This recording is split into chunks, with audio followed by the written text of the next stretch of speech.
Hey guys, Sean Black Sheep here. So a nice little product for your G36 is the AG36 grenade launcher.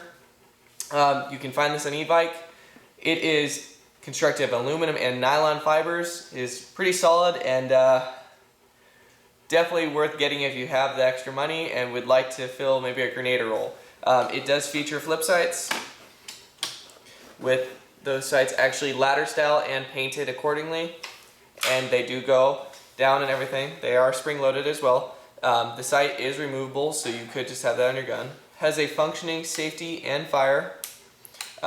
The underside is the actual tube housing release, and due to them being stored for long periods of time, the strength on the actual lever isn't very strong. So say for instance if there is a shell inside and you do eject it, it might need a little bit of help when there's a shell in. Mine seem to be okay, but I have seen some that have had issues. It does come with a grip, so if you needed a more support on the actual rifle, or if you wanted to use this as a standalone, which is perfectly acceptable. If you do have a shell in, the trigger pull is reliant more so on how easily your grenade shell or your M203 is activated, so that would just be reflective of that. Out of all that, two things to keep in mind. Depending on what kind of length gun you have, a G36K, which is what it's said to fit, or a full length one, it is dependent on the pin, whether or not it's going to fit, and sometimes will require some slight modification to fit on the gun.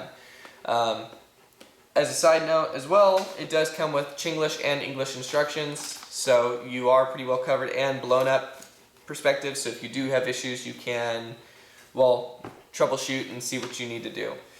Last but not least, depending on what kind of shells you have, Mad Bull ones currently I have got stuck in here, or will just not fit. The S Thunder one will fit in just fine and will go off. Well, I'm not going to shoot it, this is a dead right now, but just for you guys to understand, it will go and it will work. But as to take the shell out, and you can see the function as to how it needs a little help to come out. But to pull that shell out, it gets jammed in there, so you might need to find some different types of shells that'll work for it. You just need to take a flathead, and it's not a fight to get it out, but it does need a little help. Maybe if you have nails, you'll be fine. Other than that, it comes with a very nice packaging, so if you are ordering this overseas, you got plenty of styrofoam, nothing to worry about. And just another G36 accessory that does feature full licensing, and just overall, aside from the shell issue, is, in my opinion, a really great product. So as always, play hard, play safe, Sean out.